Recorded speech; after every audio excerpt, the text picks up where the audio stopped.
Hi viewers, welcome to our channel. ప్రస్తుతం మనతో పాటు దాము బాలాజీ గారు సీనియర్ జర్నలిస్ట్ ఉన్నారు. వారితో ఒకసారి మాట్లాడదాం. సార్ నమస్కారం సార్. నమస్తే. సార్, జగన్మోహన్ రెడ్డి గారు డీకే శివకుమార్ తోటి మంతనాలు జరుపుతున్నారు. తొందరలో రాహుల్ గాంధీ గారిని కలవబోతున్నారంటూ వార్తలు వినిపిస్తున్నాయి సార్. ఈవెన్ ఆయన మహారాష్ట్రలో ఎలక్షన్స్ రాబోతున్నాయి, అందులో కూటమి తరపు నుంచి ప్రచారం చేసే అవకాశాలు ఉన్నట్టు కూడా చెప్తున్నారు.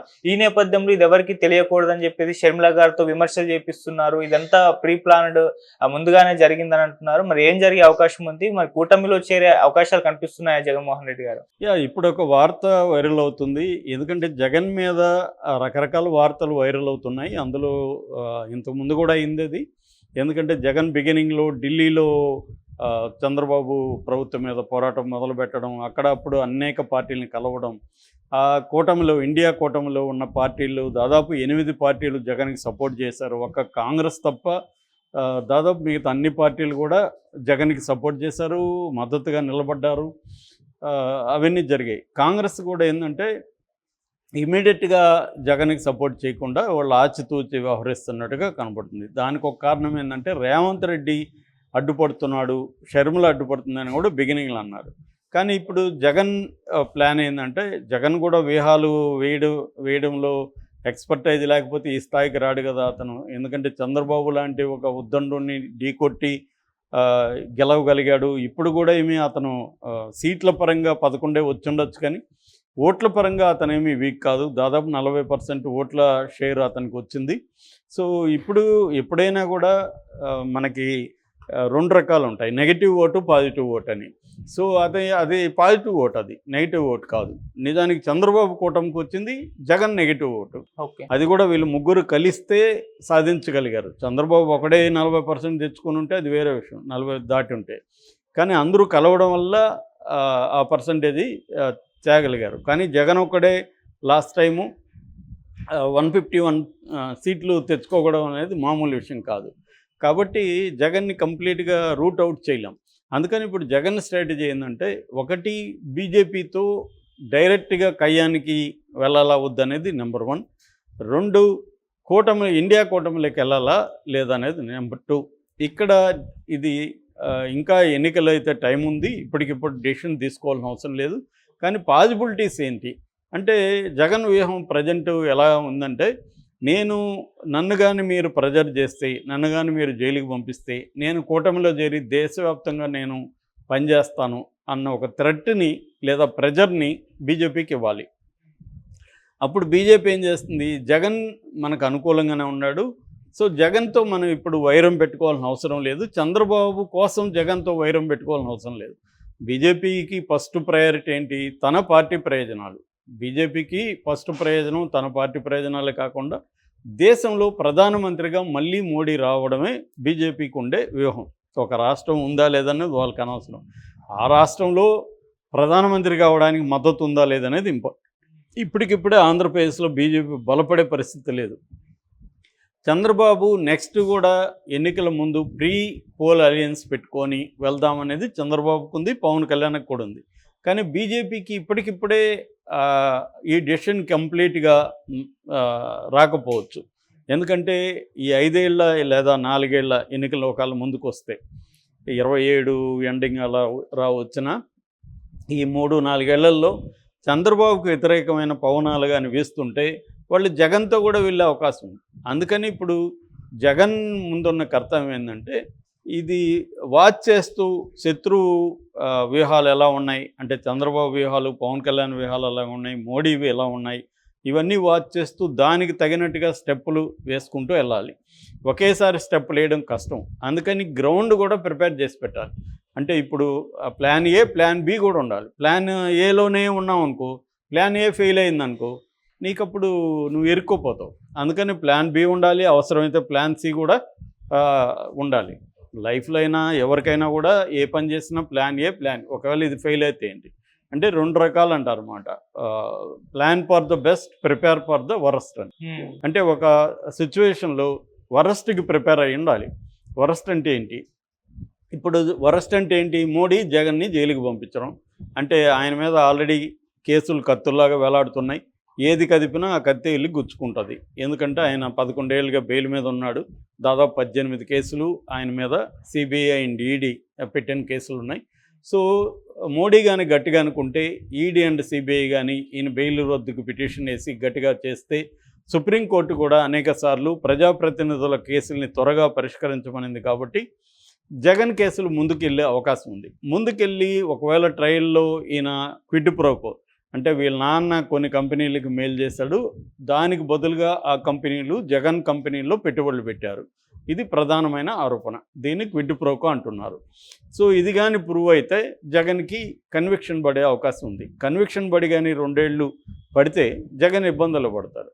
మోడీ అనుకుంటే కన్విక్షన్ పెద్ద కష్టం కాదు. ఎందుకంటే రాహుల్ గాంధీకి ఒక చిన్న విషయానికి 2 ఏళ్ళు వేయించగలిగాడు మోడీ కన్విక్షన్.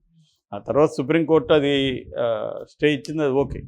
కానీ మోడీ అనుకుంటే జగన్కి 2 ఏళ్ళు వేసేయడం పెద్ద విషయం కాదు. 2 ఏళ్ళు జగన్ జైలుకి వెళ్తే ఖచ్చితంగా అతని పొలిటికల్ కెరియర్ అనేది రిస్క్లో పడుతుంది. 2 ఏళ్ళు పార్టీని బయట నడపాలి. 2 ఏళ్ల తర్వాత ఆయనకి 2 ఏళ్ళు శిక్ష పడింది కాబట్టి దాదాపు నాకు కరెక్ట్ గుర్తులేదు కానీ 8 ఏళ్ళ ఎంతో రాజకీయాల్లో పోటీకి అనర్హుడుగా అవుతాడు ప్రజాప్రతినిధి చట్టం ప్రకారం. సో వీటి వల్ల జగన్ పొలిటికల్ కెరీర్ ఇబ్బందులు పడుతుంది. అందుకని జగన్ ముందున్న నెంబర్ 1 కర్తవ్యం ఏంటంటే జైల్లో ఎక్కువ కాలం ఉండకూడదు. ఒకవేళ చంద్రబాబు ఏమన్నా ఇక్కడ కేసులో పెట్టినా ఆయన బెయిల్ మీద బయట రావచ్చు.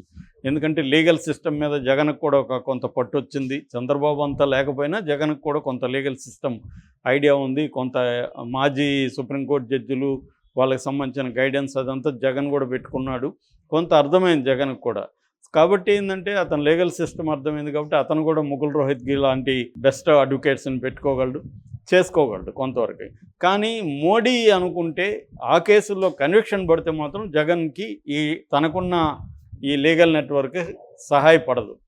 అందుకని జగన్ ప్రస్తుత ఫస్ట్ టాస్క్ ఏంటంటే మోడీని ఏదో ఒక రకంగా ప్రెజర్ చేయాలి. నువ్వు నన్ను అంత పని చేయకు, నువ్వు నాకు కన్విక్షన్ వేయించకు, జైల్లో పెట్టకపోతే నేనేమో ఎప్పుడైనా ఆఫర్ ఇవ్వాలి. ఏదన్నా ఒక హెల్ప్ అడిగితే హెల్ప్ అడగడానికి నీ ఆఫర్ కూడా ఇవ్వాలి. రాజకీయాల్లో ఊరికే ఎవడు హెల్ప్ చేయడు. నేను నీకు ఇది ఇస్తే నువ్వు నాకేమి ఇస్తావు అనేది ఉండాలి. అది ముందే మనం చెప్పగలగాలి. నువ్వు నాకు ఇది ఇవ్వు, నేను నీకు ఇది ఇస్తాను. సో ఆఫర్ చేయగలిగిన కెపాసిటీ జగన్కి ఏముంది అనేది ఇప్పుడు 2 రకాలు ఉన్నాయి. ఒకటి, అక్కడ రాజ్యసభలో ఇప్పటికీ జగన్కి 9 మంది ఉన్నారు, 11లో 2 వెళ్ళిపోయారు. సో ఆ రాజ్యసభ మెంబర్ని ఆఫర్ చేయడం, జగన్ నిజానికి మోడీకి పెద్దగా అవసరం లేదు కానీ ఆఫర్ చేయడం, బిల్లులకి మద్దతు ఇవ్వడం, ఇట్లాంటిది కొన్ని ఉన్నాయి. అది కాకుండా ఆంధ్రప్రదేశ్లో జగన్ మరీ బలహీనపడడం మోడీకి ఇష్టం లేదు. ఎందుకు? బలహీనపడిపోతే బాగుపడేది ఎవరు? పవన్ కళ్యాణ్ పెద్దగా ఏమి హెల్ప్ లేదు, బీజేపీకి హెల్ప్ లేదు, చంద్రబాబుకి హెల్ప్ అవుతుంది. ఎందుకంటే జగన్ లేకపోతే ఆ స్పేస్ అంతా చంద్రబాబుకి వస్తుంది. కాబట్టి అది మోడీకి ఇష్టం లేదు. చంద్రబాబుని కానీ స్ట్రెంగ్తన్ చేస్తే రేపు చంద్రబాబు మోడీని క్యారీ చేయడు. ఎందుకంటే చంద్రబాబు డిపెండబుల్ ఫ్రెండ్ కాదు. ఆయన ఎప్పుడు ఎవరి వైపు ఉంటాడో తెలియదు. రేపు పొద్దున మళ్ళీ అక్కడ కాంగ్రెస్ వస్తుంది, సెంట్రల్లో ఇండియా కూటమి వస్తుంది అనుకుంటే సడన్గా చంద్రబాబు జంప్ అయిపోతాడు. ఏముంది, రేపు మేము రాష్ట్రానికి అడిగిందంతా బీజేపీ ఇవ్వట్లేదు, రాష్ట్ర ప్రయోజనాల కోసం మేము కాంగ్రెస్ వైపు వెళ్తున్నాం, వాళ్ళైతే ప్రత్యేక హోదా ఇస్తాను అని రాహుల్ గాంధీ అన్నాడు, ప్రత్యేక హోదా ఇస్తారు కాబట్టి నేను దాని వైపు వెళ్తానని చెప్పేయగలడు. మీడియా అంతా టమ్కేయగలదు, నమ్మించేయగలడు. కాబట్టి అది మోడీకి తెలుసు. అందుకని మోడీ ఏంటంటే చంద్రబాబుని స్ట్రెంగ్తన్ చేయకూడదు, చంద్రబాబు బలహీనంగానే ఉండాలి అనేది మోడీకి ఉన్న ప్లాన్. బలహీనంగా ఉండాలంటే జగన్ మరీ వీక్ అయిపోకూడదు. జగన్ కన్విక్షన్ పెట్టి చేయడం వల్ల మోడీకి వచ్చేది ఏంటి? కాబట్టి ఇవన్నీ మోడీ ఆలోచిస్తాడు, ఇదంతా ఆలోచిస్తాడని జగన్కి తెలుసు. కాబట్టి జగన్ ఏంటంటే ఒక ప్రెజర్ టాక్టిక్స్ అంటారు. అంటే నేను రాహుల్ గాంధీతో కలుస్తున్నాను, నేను కూటమిలోకి వెళ్తాను అన్న ఒక సిగ్నల్స్ని మోడీకి ఎప్పటికప్పుడు పంపిస్తూ ఉంటే మోడీ తనని కొంత జాగ్రత్తగా డీల్ చేస్తాడనేది జగన్కి ఇది. ఇప్పటికిప్పుడే నేను అనుకోవడం జగన్ కూటమిలో చేరడు, కాకపోతే చేరడానికి సంబంధించి ప్రయత్నాలు చేస్తున్నట్టుగా మాత్రం ట్రై చేస్తాడు. అందుకని ఎక్కువ బెంగళూరు వెళ్ళడం, డీకే శివకుమార్తో కలవడం, వీలైతే రాహుల్ గాంధీతో సమావేశం.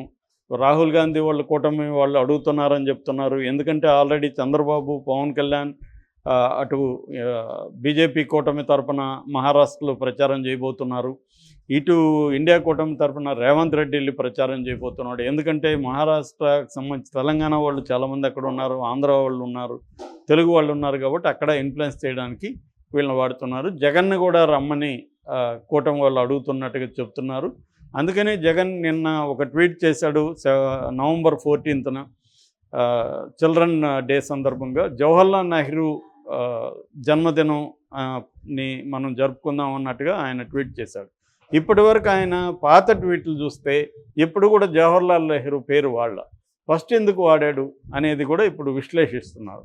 అంటే కాంగ్రెస్కి ఆయన గాలం వేస్తున్నాడు జగన్ అనేది.